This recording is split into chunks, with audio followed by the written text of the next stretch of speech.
from today's hearing so far and what we can expect the rest of the day and into tomorrow. Plus, President Trump and his political foe, Joe Biden, will now hold competing town halls tomorrow night at the same time, which begs the question for many, why not just have a presidential debate? We'll discuss with our panel. And finally, new developments in the Hunter Biden-Ukrainian saga. New details, what they reveal of these new emails, that and so much more on this edition of News On.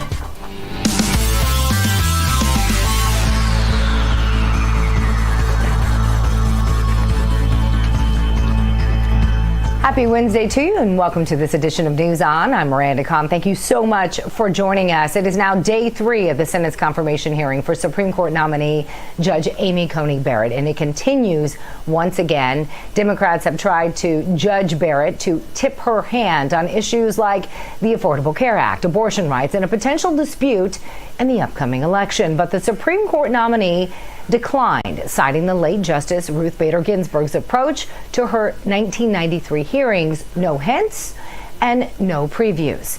Republican and Democratic senators took differing views on how a Justice Barrett would approach a challenge to the Affordable Care Act, which is expected to be ruled on in the High Court beginning next month. Republican Senate Judiciary Committee Chairman Lindsey Graham argued that Barrett's conservative legal philosophy meant she could actually look for ways to preserve that law. On the Affordable Care Act, the issue of severability, I think it's pretty clear to me that the doctrine of severability suggests that you save a statute if possible. I don't know how she's going to rule, but it's clear that she understands that area of the law, and I'm going to ask her a little more about that, because she's not trying to give us any hints or predictions, but I just want people to understand how the law works. If you're a conservative, you need to understand that the conservative position is to have courts uphold legislative enactments when it's possible, not strike them down. But Democrats like Dick Durbin, well, they didn't seem so convinced with that argument.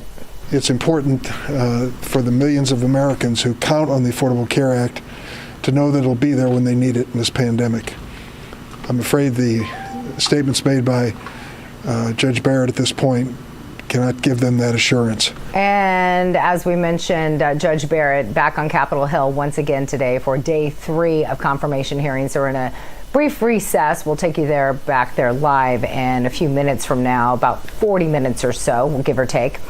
The judge's outlook on abortion, health care, and potentially disputed presidential election again continue to take center stage. We'll have reaction and break down today's event here in just a bit with our Real America's Voice panel. Now, though, let's take a look at the road to the White House, shall we?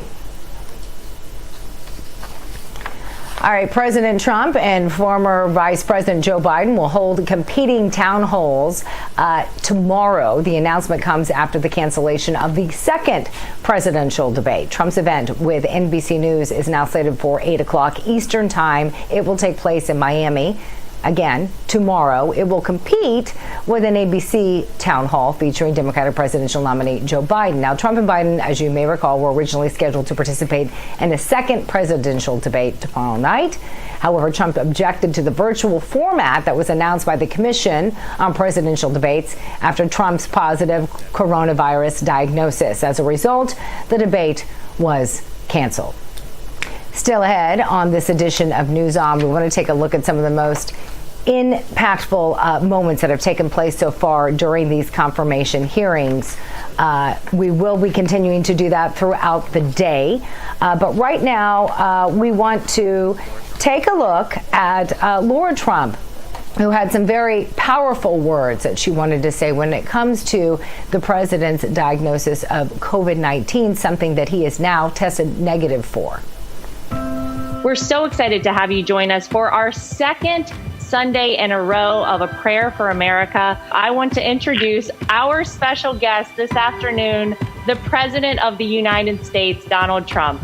Well, Laura, thank you very much, and it's an honor to be with everybody, and I want to personally thank everybody for the millions of prayers, and everybody's been praying. And this year is a year that our nation's endured just a great trial. And I want to give my warmest sympathies to the families that have lost someone.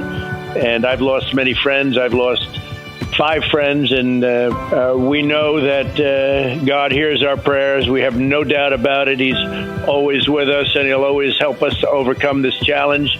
I want to just thank everybody. I want to thank God for working miracles, and I ask God for the wisdom and the grace to continue to lead our country and to lead it at the top level. We're going to make America greater than ever before.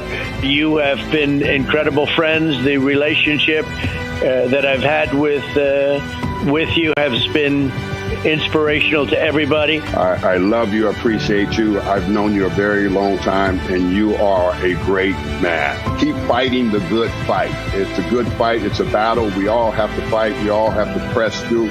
We all have to endure so many different things, but God has chosen you for this time, this season. I am so grateful for you. I'm so proud of you. You really have proven that you know wisdom comes from above, and you want it, and you want what is best for every American. The Word of God is the most powerful thing that I could share with you today, those of you that are watching, and also for our president. Psalms 23 and 4, of course, that's from the 23rd Psalm, says, "Even when I walk through the darkest valley, I will not be afraid, for you are close beside me. Your rod and your staff protect and comfort me." And then my favorite verse of all, 2 Timothy 1 and 7 says, "For God has not given us a spirit of fear, but of power and of love and a sound mind." Heavenly Father, we gather in the name that is above every other name. We gather first and foremost as children of Almighty God, created in the image of God, grounded in the Word of God, driven by the love of God, filled with the truth of God. And we gather with the full understanding that while we are waiting for Jesus to come down, Jesus is waiting for his church to stand up. God, I say thank you right now. Thank you for healing our President and First Lady. Whisper in our heart by your sweet voice and tenderness. For you said that your mercies are new every single day. So I just thank you for mercy and for grace covering our President, covering this nation, covering the First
And welcome back to News On. We're providing complete coverage of the Senate's confirmation hearing of Judge Amy Coney Barrett. And to break down this morning's events, we'd like to welcome in our panel. We're pleased again to be joined by Real America's Voice host, easy for me to say, Tudor Dixon, and also contributor Dr. Tom Borelli and former Obama campaign advisor Robin Biro. Thank you all for joining us here live.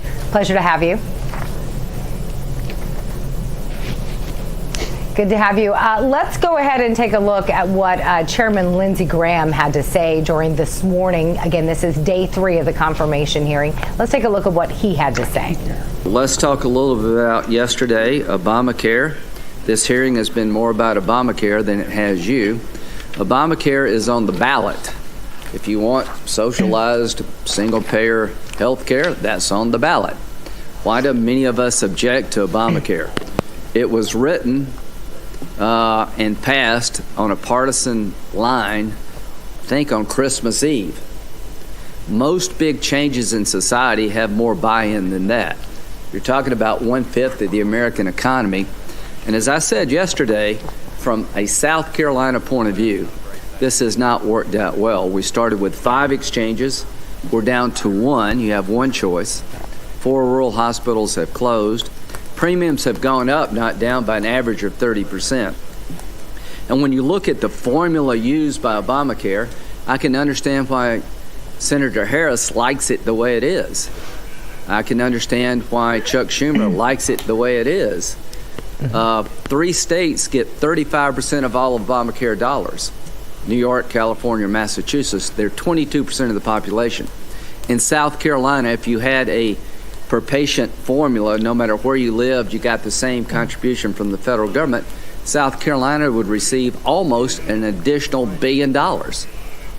So, Robin, I want to start with you. Obviously, probably no big surprise here. The Affordable Care Act took center stage, without a doubt, when it came yesterday, and it appears to be doing the same thing today.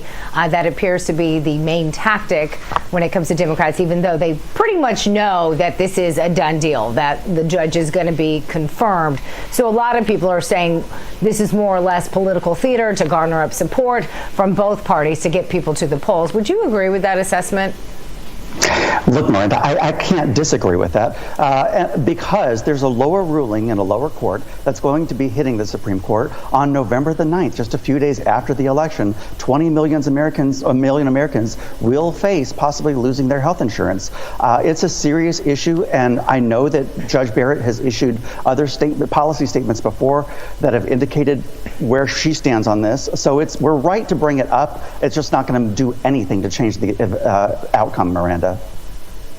Tudor, a new poll out, and I know that we've questioned polls a lot, both on your show and on this show as well, but there is a new poll out there saying that that Judge Amy Coney Barrett is up. Her favorability rate is up. Most people, doesn't matter which side of the aisle, have said that she's handling herself very well. What is your overall assessment from what you've seen, Tudor? Again, you can probably relate in many ways as a professional woman with 4 children of your own. What has been your overall assessment of her performance during these hearings?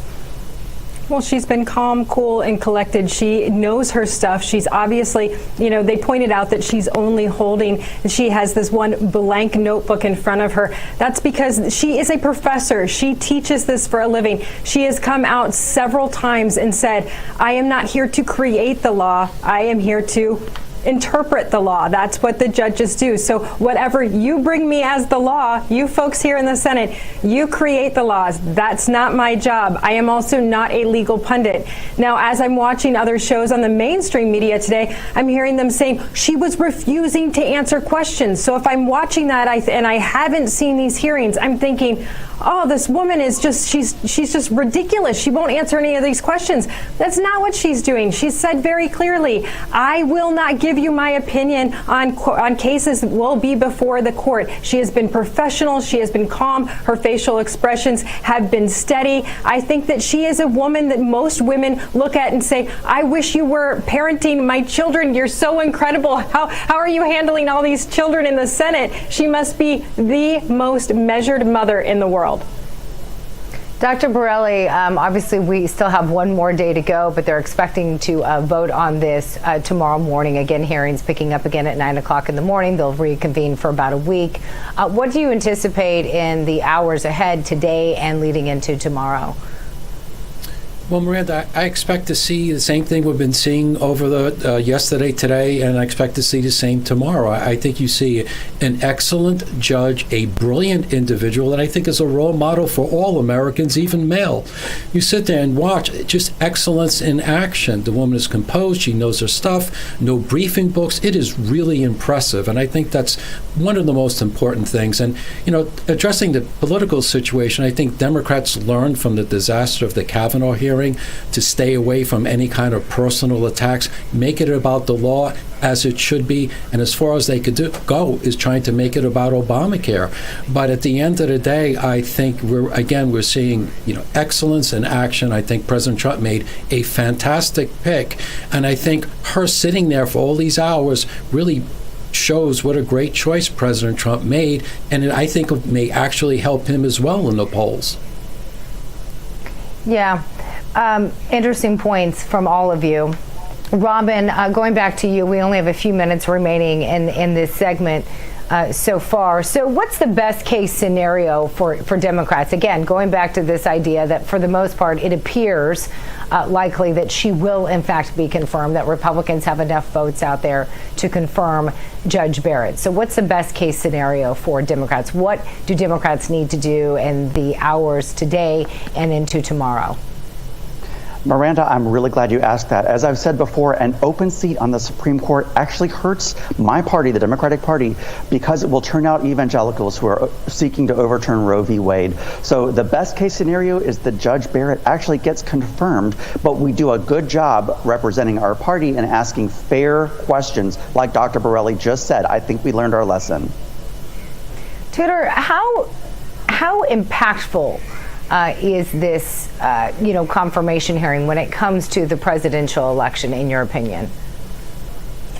I think it's impactful if people are listening, because they're listening to really both parties give their concerns over what this election is about. I mean, when we listen to these senators talk, they're not talking about confirming a judge. They're talking about the two different sides, what Democrats and Republicans are bringing to the table right now. So this is just another way to get your talking points in for the election. But I think it's fair to say that Democrats don't really care one way or another whether she gets confirmed, because the plan is very clearly to pack the court. So once they get in there, they get to make their changes anyway. So perhaps maybe it is better for them if she gets confirmed. And then you have no evangelicals saying, well, I have to get to the polls. Maybe they do have fewer evangelicals showing up.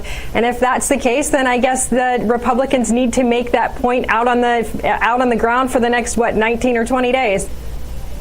Yeah, Robin, I want to go back to you because I hear you nodding that, and Dr. Borelli, I'll get you to weigh in coming up after the break. But Robin, I have to go back to you on this. Packing the courts, we've heard Joe Biden, back from 1983. We've heard him not want to answer the question. Then we've heard him kind of answer the question. Where does the Democratic Party on the whole stand when it comes to this whole idea of packing the court? 45 seconds to you, sir. It's strategy. At the end of the day, this is just strategy. I know personally that we don't want to stack the courts. It's going to play terribly in the public, but it makes for good strategy to keep Republicans concerned about that, Miranda. Then Republicans will vote. Pardon me? Then you'll have Republicans voting. I don't think that's good strategy. It's the strategy. I'm just saying, it's strategy. I know their game. I know what they're doing. It's all strategy. They want to keep Donald Trump worried. They want to keep the Republicans concerned. That is actually our plan. That doesn't worry Republicans. That doesn't worry Republicans. That should worry Democrats, because you're going to have Republicans coming out. Yeah, it worries me, but I'm just telling you, it's the strategy, and I think it's a terrible one. All right, we're going to be going to a quick commercial break. We'll welcome all of you back in. Coming up after, we want to talk about a couple of reports outside of the confirmation hearings that are making headlines. One has to do with Biden's son, Hunter, what a new email is revealing about a Ukrainian official. That is coming up after the break. You're watching News On.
And welcome back to News On. I'm Miranda Khan. We're continuing our conversation about the confirmation process for Judge Amy Coney Barrett to the Supreme Court. Again, we're on day 3 right now.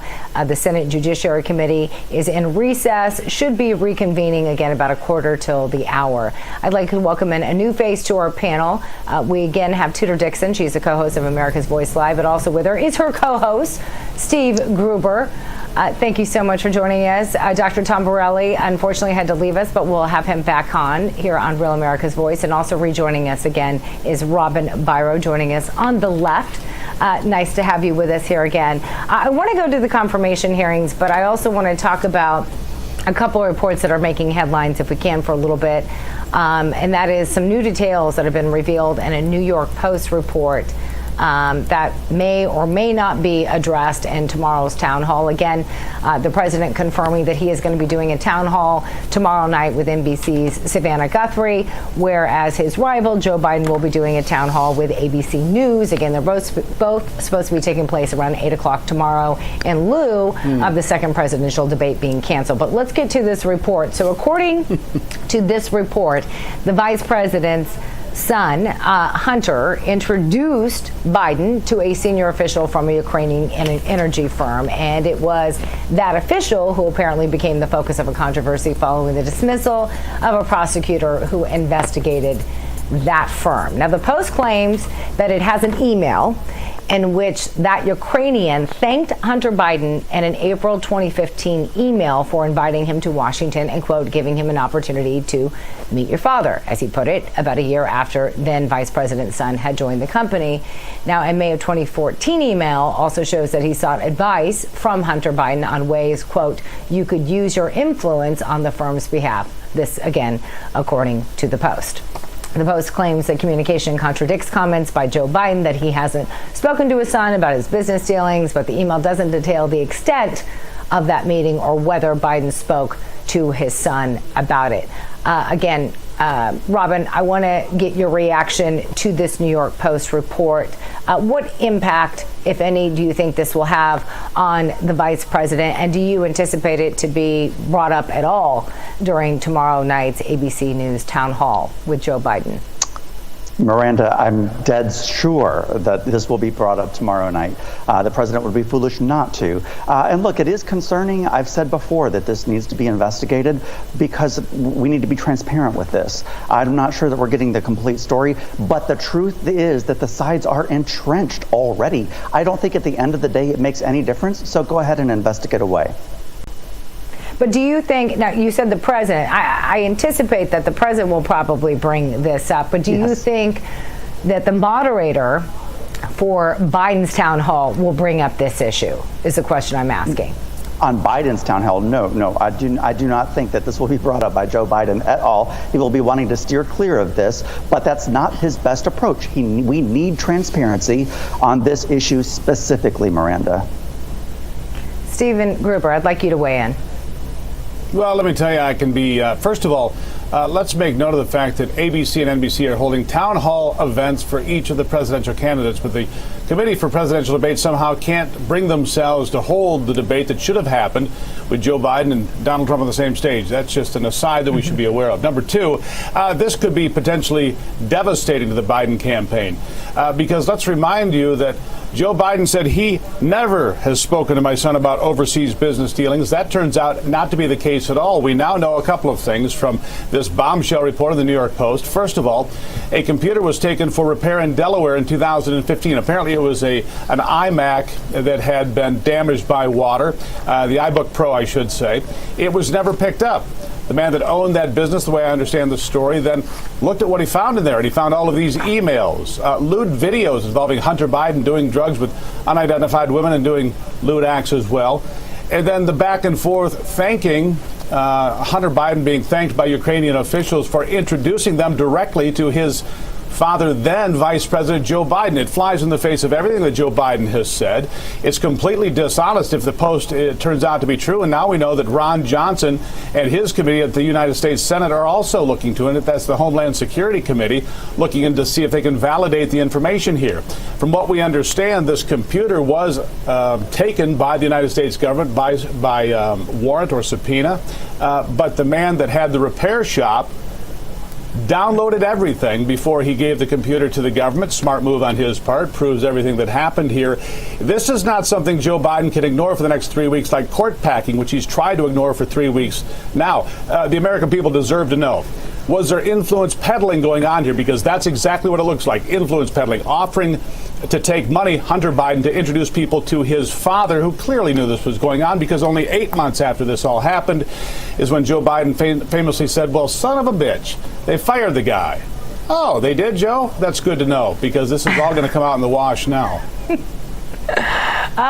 Let's just remind everybody this is a PG family show. All right, Stephen Gripper, way to grab everyone's attention right there. I now want to go to another story, if we can. I want to talk about this unmasking investigation that's been making headlines going into last night and into today. This is a report that has come down from the Washington Post. So, a Justice Department investigation into whether Obama-era officials improperly amassed former National Security Advisor Michael Flynn's name and U.S. intelligence reports has apparently ended with no charges and no public report. Now, again, this is according to the Washington Post. I always want to attribute, for months, President Donald Trump has argued that Obama administration officials targeted Flynn as part of the Russia investigation in an effort to undermine Trump before he took office. Now, Attorney General William Barr asked John Bash, the U.S. Attorney for the Western District of Texas, to look into this matter. Now, Bash has since resigned from the Justice Department, and according to, again, the Washington Post, no criminal charges have been brought as a result of the unmasking investigation, and there will be no public report. We don't know why Bash decided to resign. That remains to be seen. Again, this is according to the Post. But I have to go to you, Robin, because you were a former Obama campaign advisor. Want to get your opinion of this report. This is exactly what I asked for. I always ask, if you've got doubts, go ahead and investigate, and then be transparent with the documents. This is no different than when there was the allegation about Obamagate, that he had wiretapped Donald Trump's campaign when he was running for president in 2016. There was an investigation. The DOJ cleared them of any charges, said there was nothing there. So it's just more of the same, Miranda. It's not what was said. Tudor, I'd like you to weigh in, and I know Steve. I've got the court documents. Anybody can I want to pull get them to Tudor. Go ahead, weigh in. Well, I have to read it myself. I haven't read the report, Miranda. I'd like to read the report myself, but I find it interesting that there would be no charges brought against any of these. I mean, the fact of the matter is the president was wiretapped. They did listen in on his conversations. They listened in on the people that worked with him, and they were trying to find dirt on him. We know this now. We have the evidence of that. So I'd like to hear more about it. Steve, we're running out of time, and Robin, I can hear you ready to remark, but I want Steve to weigh in. You have about 30 seconds, and I want to give the last word to you, Robin. Go ahead, Steve. Well, I would agree. You know, it's clear that the FISA reports and the FISA warrants were manipulated to gain access to the Trump campaign, the Trump transition, and the Trump presidency. It all runs back to the White House. And in this latest report involving Burisma and Hunter Biden, it also leads back to Barack Obama, where they allowed conference calls to be listened to by Ukrainian officials. It all leads back to the Oval Office when Barack Obama was there. There's a lot of dirt here. Okay, I'm going to give you a few more seconds, Robin. We have to go back to the hearing, but I do want to give you ample time to respond. 20 seconds to you. 20 seconds. Just at the end of the day, Americans deserve to know the truth. They got the truth. They got the truth from the Justice Department, and now they got the truth from the Attorney General. Why is that not good enough? All right, we'll have to leave it there. Thank you, panel, so much for joining us. Pleasure to have you. We now want to reconvene back to day 3 confirmation hearings again for Judge Amy Coney Barrett with the Senate Judiciary Committee. We'll take you there now live. Stuff and to try to uphold part of the statute, like maybe pre-existing conditions or doing something about keeping your kids on the insurance. The position of the Trump administration is to throw the whole thing out. The second thing I want to make clear is that you have been nominated to the highest court in the land, and you will be the deciding vote in many cases that will affect people's lives. And I appreciate it that you've said it's not the law of Amy, it's not your law, but the point is that you will be in a real they're trying to ram through this process right now. And while you're not saying how you're going to rule on cases, as I said yesterday, I've been following the tracks, and the only way for the American people to figure out how you might rule is to follow your record and to follow the tracks. And we know this. You've said you consider Justice Scalia one of the most conservative judges in our nation's history as a mentor. You've criticized the decision written by Justice Roberts upholding the Affordable Care Act. In a 2015 NPR interview, you praised the dissent by Justice Scalia in another Affordable Care Act case, saying the dissent had the better of the legal argument. You signed your name to a public statement featured in an ad that called for an end to what the ad called the barbaric legacy of Roe v. Wade, which ran on the anniversary of the 1973 Supreme Court decision. You wrote your own dissent disagreeing with longstanding court rulings on gun safety, expressing your legal opinion that some felons should get guns. And you once discussed a dissent in the marriage equality case, asking whether it was really the Supreme Court's job to make that decision. So to me, these tracks lead us to one place, and that is that you will have the polar opposite judicial philosophy of Justice Ginsburg. And to me, that would change the balance of this court, which is already 5-4 and known as very conservative when you look back through history, to 6-3. 6-3. And that would have great repercussions for the American people. So I wanted to follow up on something that Senator Harris and I asked you about yesterday, and that is the issue of whether or not you understood the president's clear position on the Affordable Care Act before you wrote the article in which you criticized the legal reasoning for upholding the Affordable Care Act. The president tweeted just one day after you were nominated, that would be September 27th, that it would be a big win if the Supreme Court strikes down the health law. But before you were nominated, and this is what we showed yesterday, Donald Trump tweeted promising that his judicial appointments will do the right thing on Obamacare, unlike Justice Roberts. Yesterday, you were asked by Senator Harris, prior to your nomination, were you aware of President Trump's statements committing to nominate judges who will strike down the Affordable Care Act? You said, I can't really definitively give you a yes or no answer. What I would like to say is I don't recall hearing about or seeing such statements. And after she followed up, you said that the tweet wasn't something that I heard or saw directly by reading it myself. Okay, so I just want to go through some of the things that have happened over the last few years regarding the president's, really his obsession to repeal Obamacare. He said we will repeal and replace disastrous Obamacare when accepting the Republican nomination at the Republican convention in 2016. Did you see that speech?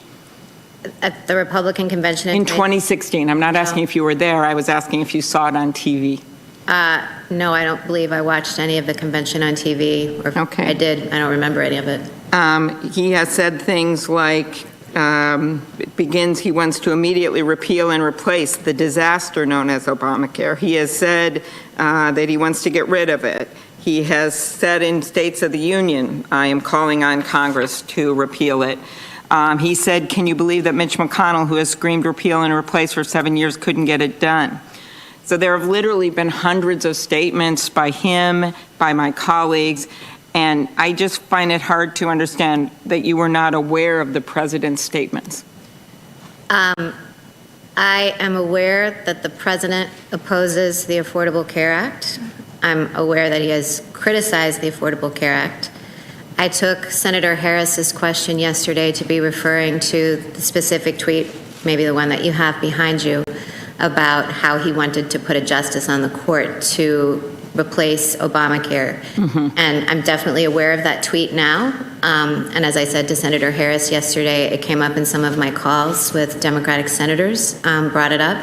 But I honestly can't remember whether I knew about it before I was nominated or not. I'm not sure. But did you have then a general understanding that one of the president's campaign promises was to repeal the Affordable Care Act when you were nominated? As I said before, I'm aware that the president opposes the Affordable Care Act. Well, I know you're aware now, but were you aware back then? Well, when you were nominated? Well, Senator Klobuchar, I think that the Republicans have kind of made that clear. It's just been part of the public discourse. Okay, but is the answer yes then, that you were aware Senator of it? Klobuchar, all these questions, you're suggesting that I have animus or that I cut a deal with the president, and I was very clear yesterday that that isn't what happened.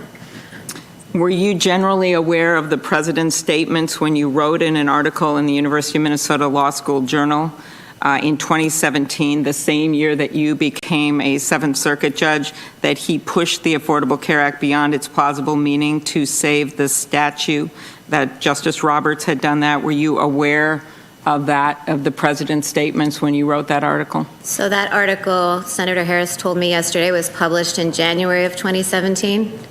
Okay. And a law review article takes several months to go into production. So I can't remember specifically when the conference was. That article came out of a conference for Randy Barnett's book. I can't remember when it was, but I suspect it was before the election. It's not like I wrote it in January of 2017. President Trump has been saying this in 2015, in 2016, and that's 2 years. It didn't take you that long to write the article. So my question is simply, were you aware of President Trump's opposition to the Affordable Care Act during that time? Senator Klobuchar, I have no idea, and I suspect that if the article was published in January, that I wrote it sometime before the presidential election. And again, I want to stress, I have no animus to or agenda for the Affordable Care Act. So to the extent you're suggesting this was like an open letter to President Trump, it was not. Okay. In the 2017 University of Minnesota Law School Journal that we just discussed, one of the things you said is there is a risk that a faction can run away with the legislative process, but there is also a risk that a faction will conscript courts into helping them win battles they have already lost fair and square. That's something you wrote in that article? I did. I was responding to an argument made by Randy Barnett in his book, Our Lost Constitution. No, I don't know if it was Our Lost Constitution or not, but yes. So, I mean, that is what I'm afraid has happened here. They have tried 70 times, the Republicans in Congress, to overturn Obamacare. And now they are bringing this case to the court, and you are going to be sitting on the court. And I find it very hard to believe that you didn't understand that when you wrote the article. So there's one other piece of this, and that is the effect on the economy. And we all know this has been very difficult. My colleagues know this. According to one Yelp study, more than 800 businesses have closed every day. 30 million people were out of work at the height of the pandemic. We're still down 10 million jobs. And so one of the things that's been going on here is we've seen more and more consolidation, and leading me to antitrust. And that part of this, I think, is the COVID relief package we have to pass, but also antitrust. Competition is a driving force of our economy. Justice Ginsburg, at her nomination hearing, described the Sherman Act as a broad charter. She said that free enterprise is the spirit of the antitrust laws, and the courts construe statutes in accord with the essential meaning that Congress had for passing them. Do you agree with her statement? The Sherman Act is broadly worded, insofar as it prevents contracts, combinations, and conspiracies in restraint of trade. And because that language is broad, courts have developed a robust doctrine of common law to enforce and bring about its promise of eliminating contracts, conspiracies and combinations that restrain trade. Yes, and I think you and I have discussed this before, but in recent years, Supreme Court opinions, by the way, all decided over Justice Ginsburg's dissent, have made enforcing our antitrust laws even more difficult.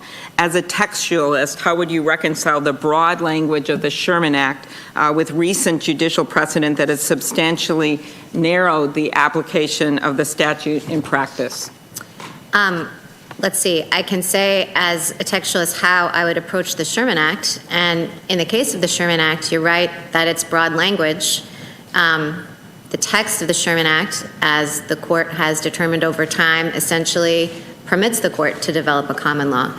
So I think, I haven't really had occasion to decide very many antitrust cases on the Seventh Circuit, but it's an area, because it's largely been left to judicial development, that is controlled by precedent for the most part.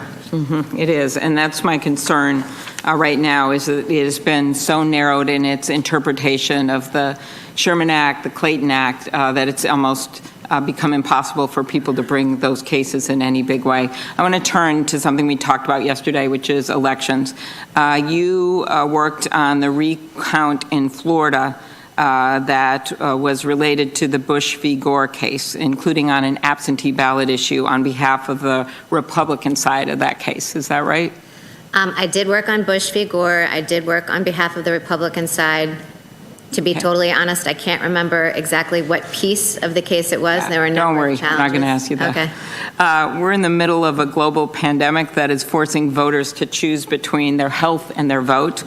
Our absentee ballots, or better known as mail-in ballots, an essential way to vote for millions of Americans right now? That's a matter of policy on which I can't express a view. Okay, to me, that just feels like a fundamental part of our democracy. But okay, let's try this. Have you ever voted by mail?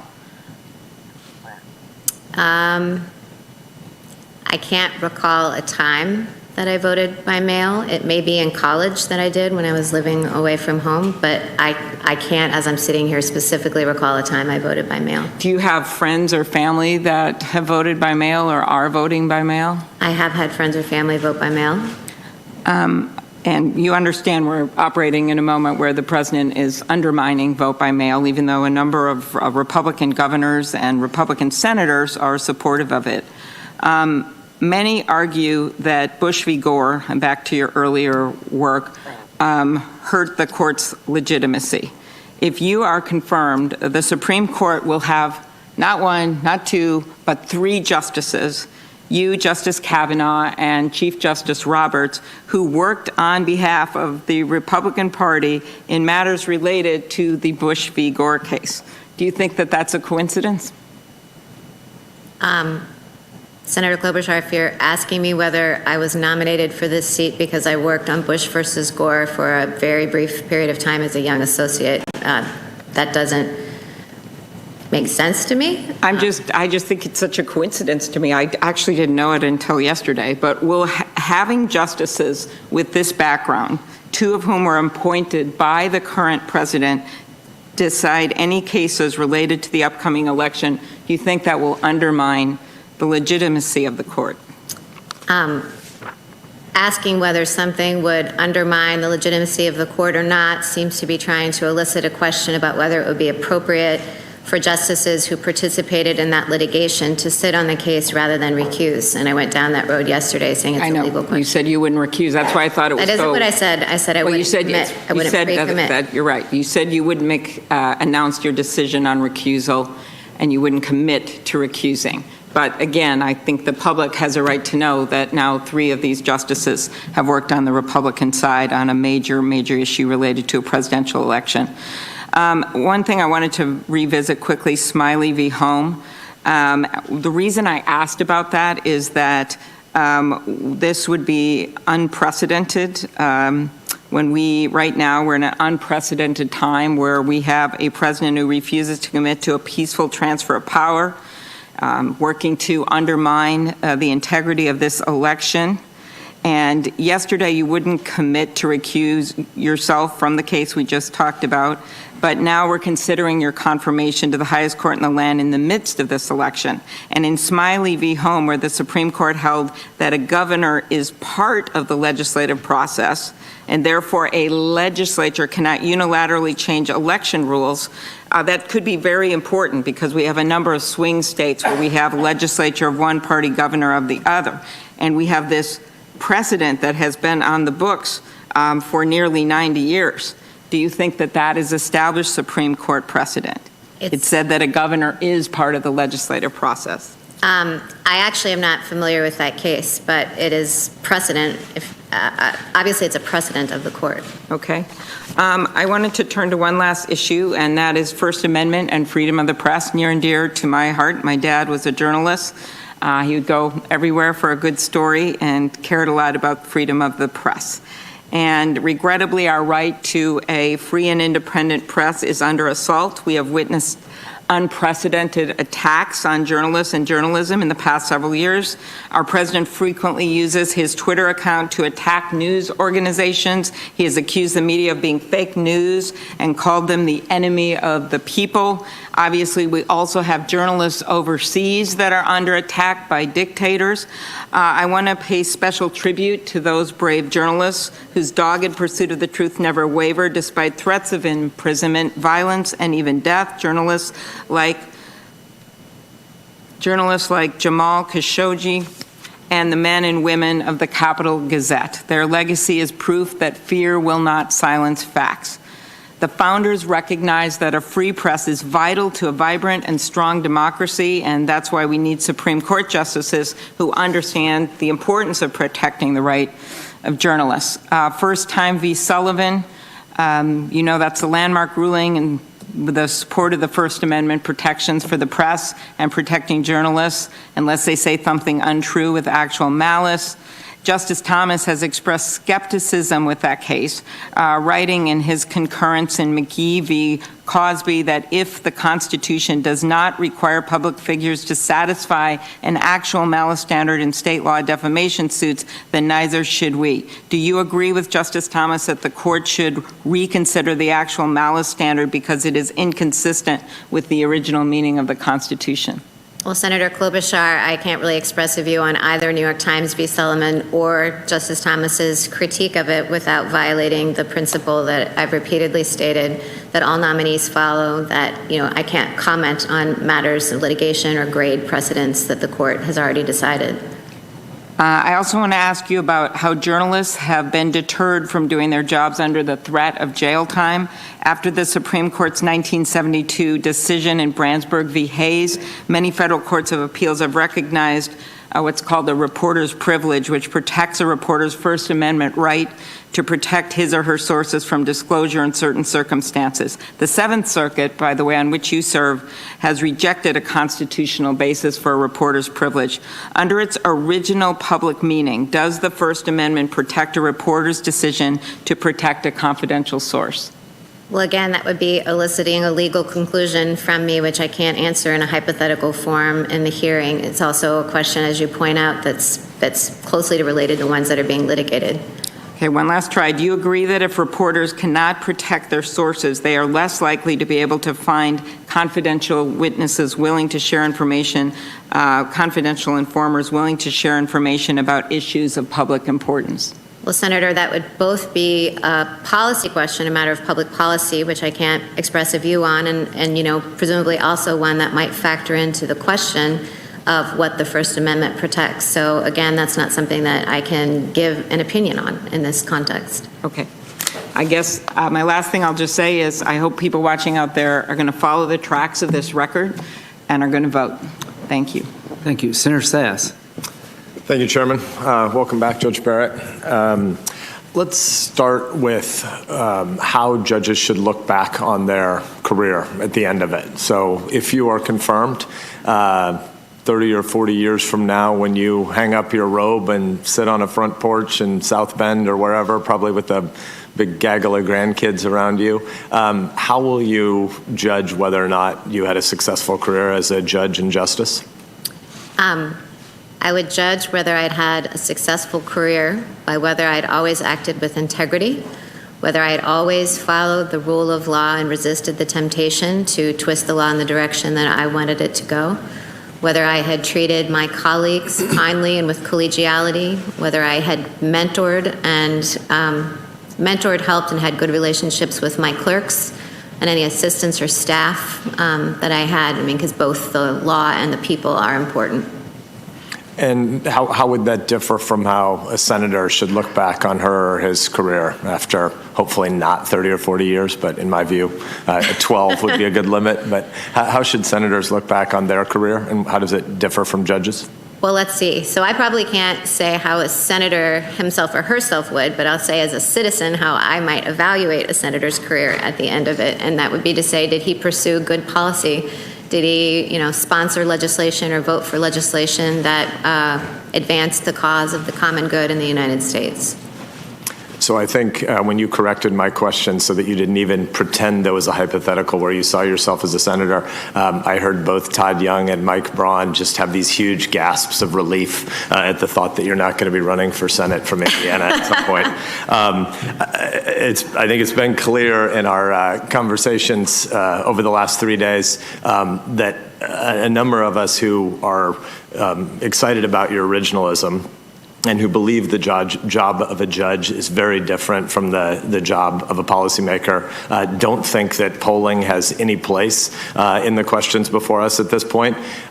But it is sort of hard to sit here after 3 days and hear claims made over and over again about how much the American people are opposed to you or whatever. So even though polling should have no place, just as a matter of correcting the record, I did happen to look up this morning, and the American people are overwhelmingly in favor of your confirmation. So just since this record seems to have been distorted so repeatedly with this idea that the American people are opposed to this, the public view of your confirmation is overwhelmingly in favor.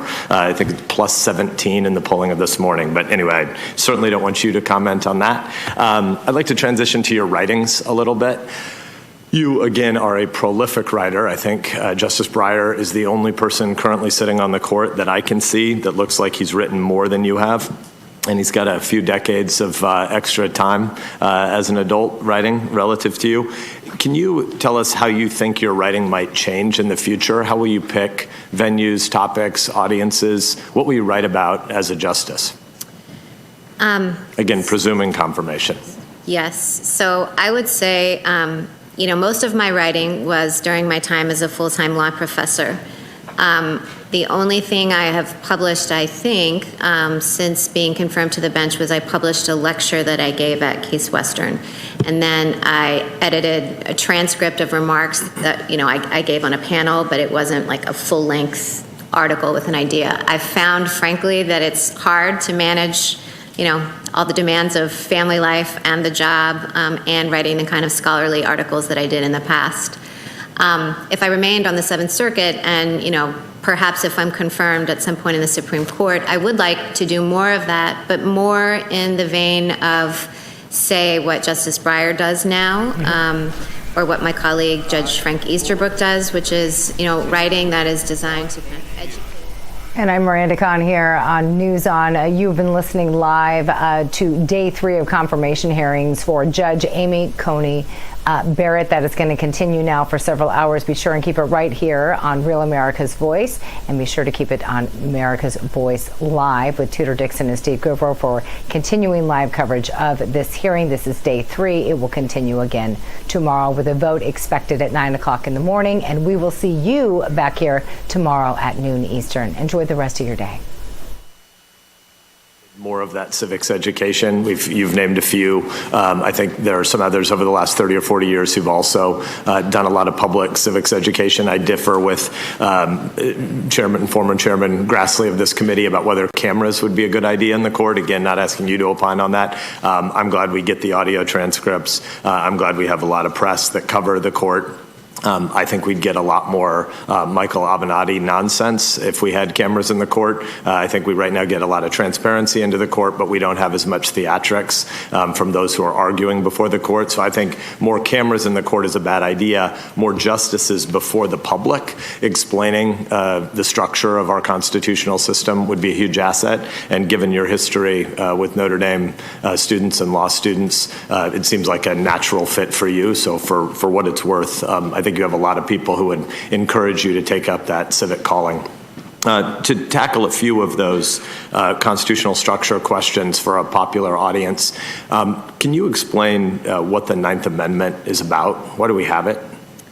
Well, it's often treated as a rule of interpretation. There's not a lot of substantive doctrine or any substantive doctrine under it. It's preserving. It says that, the rights, that the individual's rights are preserved, that those not expressly granted aren't taken away. And if we maybe broaden it from just the Ninth Amendment to the Bill of Rights in general, why do we have one, and what would be different in our constitutional structure if we didn't have the Bill of Rights? If we didn't have a Bill of Rights, we wouldn't have particular rights singled out for special protection. As I'm sure you know, Senator, the Bill of Rights was added in 1791 because during the debate about the ratification of the original Constitution, many states objected to the fact that there was no Bill of Rights. The original idea when the original Constitution, and by that I mean, beginning with Article 1, moving up, was that the very structure of government protected rights. And there wasn't thought to be a need to have a Bill of Rights because it was thought that the separation of powers and the structure of federalism would be a protection for those rights. But those who really felt like they wanted the additional protection of the Bill of Rights prevailed, and James Madison drafted them, and they were ratified in 1791.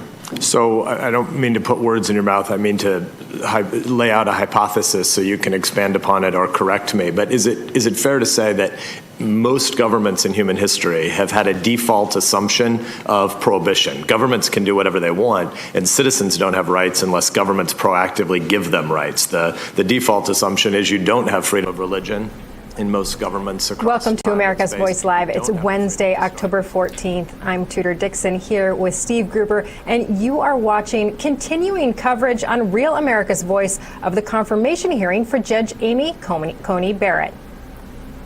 And standing by outside, our own Ben Berquam and Will Johnson have been out there talking to supporters of the judge in the streets for the last few hours. Let's go to them now and see what they have found out along the way. Thanks, Stephen Tudor.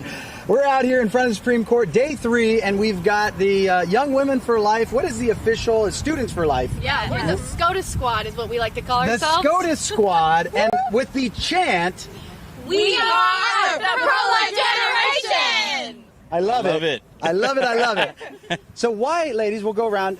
You're all from different parts of the country. We've got Washington, Texas,